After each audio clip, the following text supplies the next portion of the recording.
Hey everyone, today I'm super excited. I just got my new OrcaTorch, the ZD710. Super excited. All right, time to open this thing.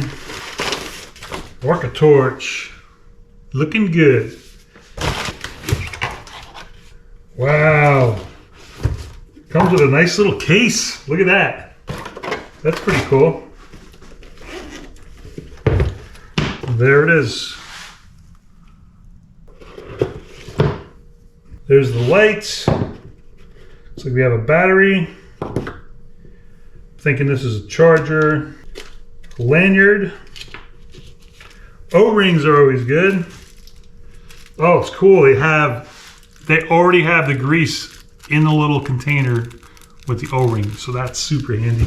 They're all ready to go. And it looks like we have a user's manual, warranty card, and it looks like some of the other lights that these people carry. So that's kind of cool. Let's get started on this thing. So let's throw a battery in it. See how this thing works. Unscrew the end cap. Looks like we have 3 nice greased O-rings in there.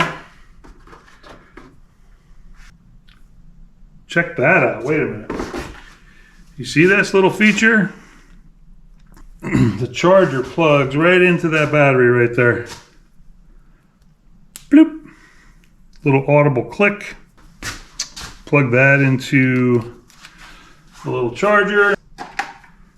Little red light. I don't know if you can see it on the camera. I think that red light means that it's charging. When this thing gets fully charged, that light turns green. So that's kind of cool. So we'll drop the battery into the light. I believe it's going to go that way. I like those 3 O-rings on there. That's sealed very nicely.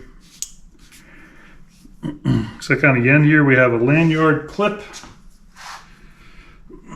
Have a little module here for accessories. I think they have a wristband accessory, and they also have a Goodman's handle that works. And I believe that's supposed to clip onto there.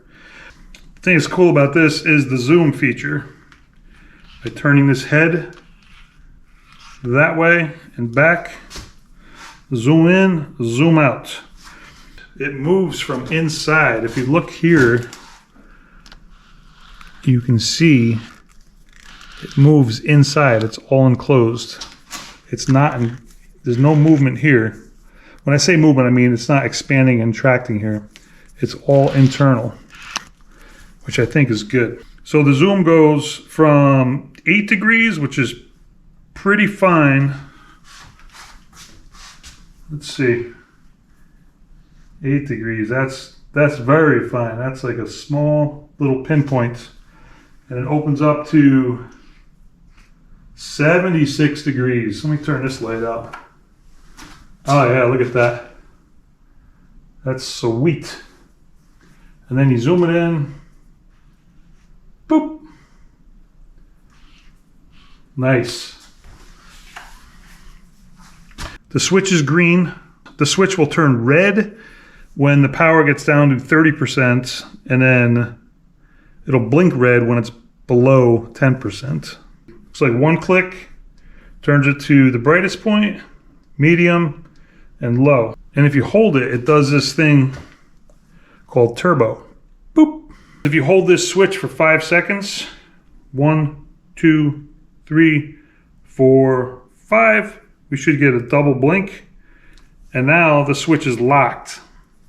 This is a very nice feature. You throw this in a dive bag, or you're traveling somewhere and you have a little pressure on that switch and the light turns on.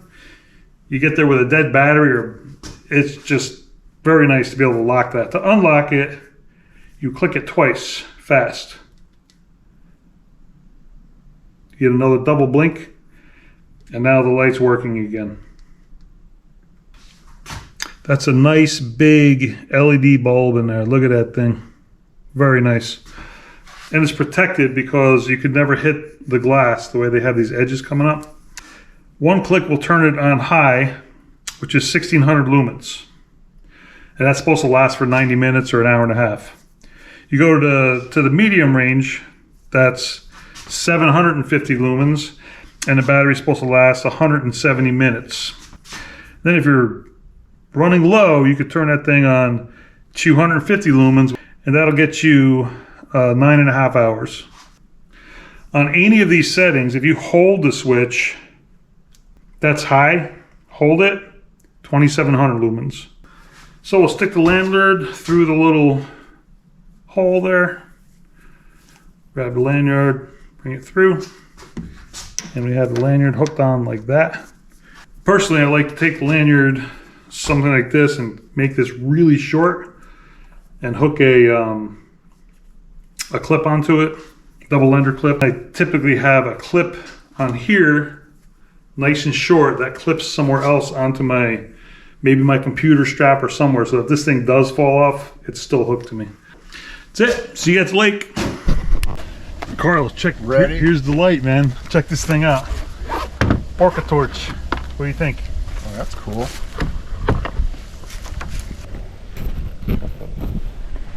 Narrow beam, wide beam.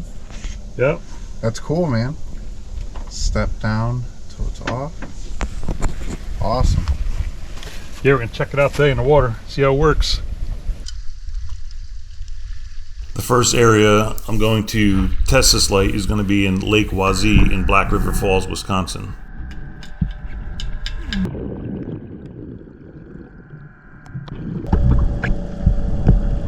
Well, as you can see, I added a clip to the lanyard. The lanyard's kind of long. I'm using a DPV, a diver propulsion vehicle on this dive, and I was quite concerned that the extended length of the lanyard was going to get stuck in the propeller. The submerged outhouse in this lake, I'm going to get up to it and test the different levels of the light inside it.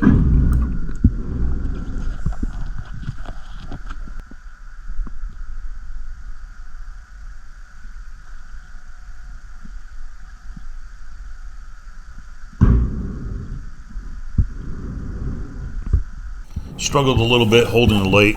I usually have a Goodman's handle or a wrist band to hold the light, and I didn't have one on this dive, so I think I'm going to have to purchase that.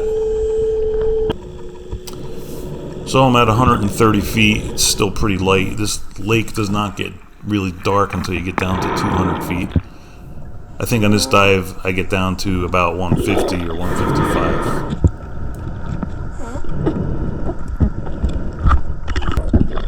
The light really has a very crisp, sharp, pinpoint beam on it, and when you zoom out on it, it's very crisp.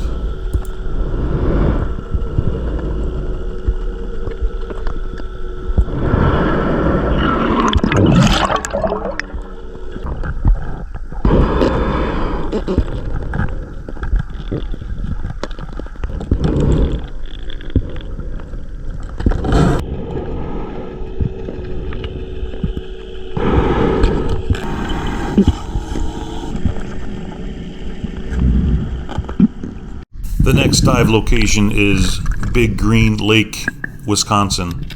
This lake gets pretty dark when you get around 50-60 feet. On this dive, I had removed the lanyard, added a zip tie and a clip, and was able to mount it to the clip on my dive flag reel. It worked out quite well.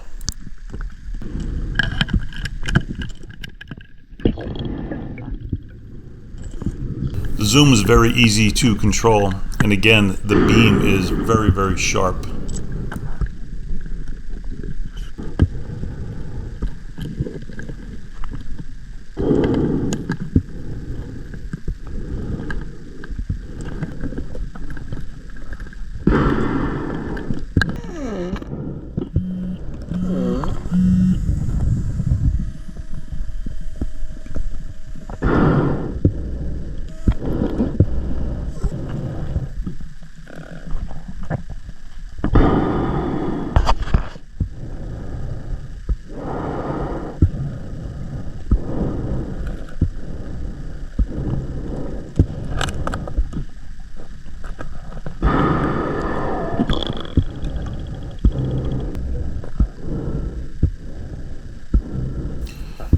Messing with the different intensities of the light here.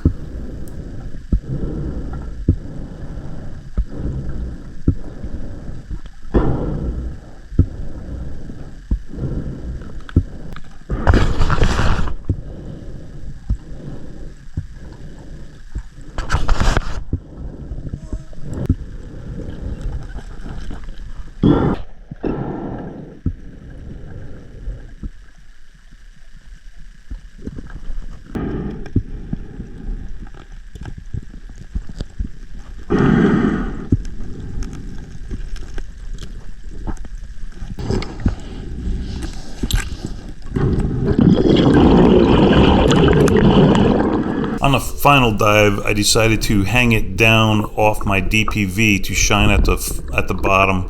We're in Mine La Motte in Missouri, and just needed a low beam light hitting the floor so other divers in our group could see me.